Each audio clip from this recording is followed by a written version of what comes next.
बिल्कुल राजीव जी, जब जब इस तरह का काम हुआ है कि किसी नेता को, खास करके जो जन नेता हो, उसे आपने अगर जेल में डाला और जो भी आरोप लगाए अगर वो सिद्ध नहीं होते तो ये उल्टा पड़ता है किसी भी सरकार की।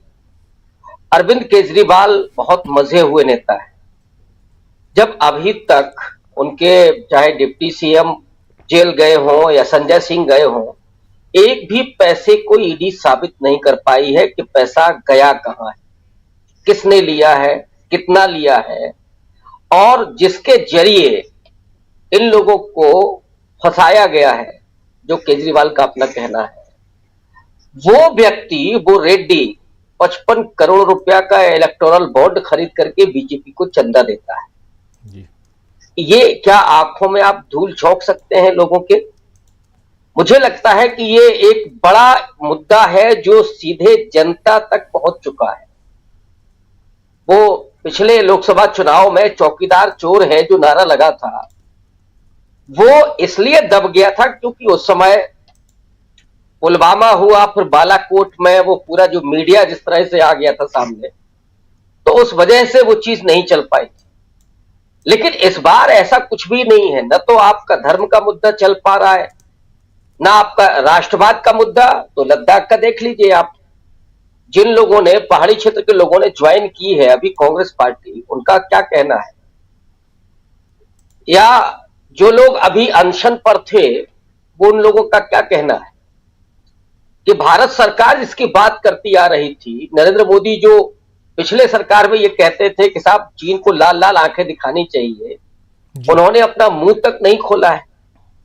वो कहते हैं कोई घुसा नहीं है, रक्षा मंत्री कहते हैं कि अच्छा अब ठीक हो गया है। तो ये जो कोशिश चल रही थी वो कोशिश अब फेल हो रही है। मोदी जी ने एक नया जुमला फेंका है। उन्होंने एक टेलीफोन की वार्ता में बंगाल की एक महिला नेत्री से कहा है कि जो ईडी के जरिए पैसा पकड़ा जा रहा है, मैं एक लीगल एडवाइस ले रहा हूं, इसको जनता में ही बांटा जाए। अब ये 15 लाख की तरह का जुमला है, क्योंकि आपका कोई और एजेंडा तो काम ही नहीं कर रहा है। लेकिन जो लोग इस बात को जानते हैं कि अच्छे दिन का वादा हो, या 15 लाख की बात रही हो, या इस उत्तर प्रदेश में जहां मैं बैठा हूं, पिछले विधानसभा चुनाव में अमित शाह ने कहा था कि होली और दिवाली पर हम 2 सिलेंडर देंगे मुफ्त, वो कुछ नहीं मिला। तो अब लोग जानते हैं कि मोदी जी जो बोलते हैं वो जुमला है या सही है। तो ऐसे में चुनाव की जो जमीन है वो नीचे से दरक रही है। अब इसीलिए वो पूरी ईडी के जरिए माहौल बनाने की कोशिश हो रही है, और विपक्ष को इतना कमजोर आप करना चाहते हैं कि वो चुनाव लड़ने की स्थिति में ही ना हो। जैसे कांग्रेस पार्टी के आप जो अकाउंट है उसको फ्रीज कर देंगे, चुनाव के समय ही ईडी जो काम कर रही है। मुझे तो ताज्जुब इस बात का है कि सुप्रीम कोर्ट खामोश क्यों है। ईडी की इन कार्रवाइयों पर चुनाव आयोग क्यों खामोश बैठा हुआ है? जब आचार संहिता लग चुकी है, उस समय आपको करना है, आप करिएगा ना, उसके बाद करिएगा, किसने रोका है? या अभी तक आप चुप क्यों बैठे हुए थे? लेकिन आचार संहिता लगने के बाद भी अगर ईडी इस तरह की धरपकड़ कर रही है और गोदी मीडिया बाकी का काम कर रहा है, यही हुआ था ना 11, 12, 13 में 2G, 3G, 4G, 5G क्या क्या घोटाले चल रहे थे। लेकिन निकला क्या? मोदी जी के प्रधानमंत्री रहते हुए किसी पर वो भ्रष्टाचार साबित नहीं हुआ। आज की जो परिस्थितियां हैं, मुझे लगता है कि नरेंद्र मोदी का जो पूरा बना हुआ जो ब्रांड था वो ध्वस्त हो चुका है। लोग इस बात को जान चुके हैं कि मोदी जी जब भी मुंह खोलते हैं झूठ बोलते हैं, विपक्ष को केवल कमजोर करके वो चुनाव जीतना चाहते हैं। और मैं पहले भी कहता रहा हूं कि इस समय जनता चुनाव लड़ रही है, और मोदी जी अभी जो बात कह रहे थे, या जो लोग कहते हैं कि ईडी के जरिए ये हो रहा है, और जो विपक्ष है वो जो उन्होंने चिट्ठी में लिखा, अपने रिट्वीट में लिखा कि साहब ये झूठ बोलते हैं और दबाव बनाते हैं। मैं तो ये जी। कह रहा हूं कि मोदी जी जो रैली एक बार वैली उस ट्वीट को करते ले हैं ना, आते हैं, एक बार ट्वीट ले आते हैं। रिपोस्ट किया है प्रधानमंत्री नरेंद्र मोदी ने और सीधा हमला करने की कोशिश कांग्रेस के ऊपर। जरा सुन लेते हैं, देख लेते हैं कि क्या कुछ है। उस ट्वीट को देखिए। नरेंद्र मोदी लिख रहे हैं कि दूसरों को डराना धमकाना कांग्रेस की पुरानी संस्कृति है।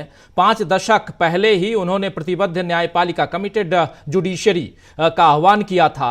वे बेशर्मी से अपने स्वार्थों के लिए दूसरों से प्रतिबद्धता चाहते हैं, लेकिन राष्ट्र के प्रति किसी भी प्रतिबद्धता से बचते हैं। कोई आश्चर्य नहीं कि 140 करोड़ भारतीय उन्हें अस्वीकार कर रहे हैं। यह कह रहे हैं नरेंद्र मोदी, प्रधानमंत्री देश के। और सीधा पहला सेंटेंस की कांग्रेस की लोगों को डराना धमकाना कांग्रेस की पुरानी संस्कृति है। और प्रतिबद्ध न्यायपालिका कमिटेड जुडिशरी की बात 5 दशक पहले से कांग्रेस करती आई है। और ये जो बात यहां लिख रहे हैं प्रधानमंत्री नरेंद्र मोदी, इसी का जिक्र हम कर रहे हैं। और ये क्यों लिख रहे हैं, तो एक लगभग 600 वकीलों की चिट्ठी, और उस चिट्ठी में वो जो वकीलों के सिग्नेचर हैं उसमें वही वकील हैं मैक्सिमम जिन्होंने इलेक्टोरल बॉन्ड का विरोध किया था। और इसके अलावा इसमें और कुछ बताना नहीं चाहूंगा, लेकिन बहुत महत्वपूर्ण है उस चिट्ठी को अगर देखेंगे आप। लेकिन उस चिट्ठी में कहीं यह नहीं कहा गया है कि कांग्रेस के ऊपर उन लोगों ने वार किया है, भले अघोषित रूप से बिना लिखे हुए कांग्रेस की तरफ हो, लेकिन यहां इसके जरिए क्या जुडिशरी के ऊपर हमला है प्रधानमंत्री नरेंद्र मोदी का, यह सवाल है। क्या सीधे सीधे प्रधानमंत्री नरेंद्र मोदी उन लोगों को के ऊपर हमला करना चाहते हैं? इसी बीच इसी को रीपोस्ट करते हुए कोटेड पोस्ट जो है प्रशांत भूषण वरिष्ठ वकील का है। लिख रहे हैं कि सरकार के पसंदीदा वकील साल्वे ने चुनावी बॉन्ड की रिश्वतखोरी और जबरन वसूली के विवरण को उजागर होने से रोकने की बहुत कोशिश की। टैक्स हेवन में उनके खातों का खुलासा पनामा और पेंडोरा पेपर्स से हुआ था। अब वो 600 गैर वर्णित वकीलों के एक समूह का नेतृत्व कर रहे हैं जो सीजेआई को सख्त आदेशों से पीछे हटने के लिए प्रभावित करने की कोशिश कर रहे हैं। इनमें से कितने बॉन्ड दाता साल्वे के ग्राहक हैं? आश्चर्य की बात है कि मोदी इस पत्र के समर्थन में ट्वीट करते हैं। प्रशांत भूषण देश के वरिष्ठ वकील, ये भी अपनी बात और सीधा हमला प्रधानमंत्री नरेंद्र मोदी के ऊपर और सीधा हमला हरीश साल्वे के ऊपर, जो देश के वरिष्ठतम वकीलों में से एक जाने जाते हैं, उनके ऊपर भी। और जो बात यहां लिख रहे हैं एक्सपर्ट प्रशांत भूषण, ये बहुत महत्वपूर्ण और साफ लिख रहे हैं कि इनमें से कितने बॉन्ड दानदाता जो दाता हैं, जो बॉन्ड खरीदे हैं, वो साल्वे के ग्राहक हैं। और आश्चर्य की बात है कि मोदी इस पत्र के समर्थन में ट्वीट करते हैं। यह आप देख रहे थे। चलिए अब जरा आता हूं सीधे प्रोफेसर रविकांत जी, माफी चाहूंगा बीच में आपको रोका, ये दो बहुत, क्योंकि एक उसी पर देखिए चिट्ठी को रिपोस्ट करते हुए प्रधानमंत्री नरेंद्र मोदी के बयान पर अपनी प्रतिक्रिया देते हुए प्रशांत भूषण। प्रोफेसर रविकांत जी, देखिए जो बात मैं कह रहा था कि मोदी जी लिख रहे हैं उसमें कि 140 करोड़ भारतीयों ने कांग्रेस को नकार दिया। 20% से ज्यादा तो अभी कांग्रेस पार्टी के पास वोट ही है, नंबर 1। नंबर 2, मैं तो ये कहता हूं कि मोदी जी जो रैलियां करते हैं उसमें अपने पूरे सत्ता तंत्र का इस्तेमाल न करें तो देख ले कि कितने लोग उनके साथ आते हैं, उनके भाषणों को सुनने के लिए आते हैं। और भारत जोड़ो यात्रा से लेकर के न्याय यात्रा तक जो लोग आ रहे थे वो 140 करोड़ में शामिल नहीं थे। तो मोदी जी को खैर इसी में उलझाए रखना है लोगों को, और वो चाहते हैं कि इसके जरिए ही चुनाव जीत लेंगे। तो मुझे लगता है कि वो इस बार बहुत बड़े मुगालते में है।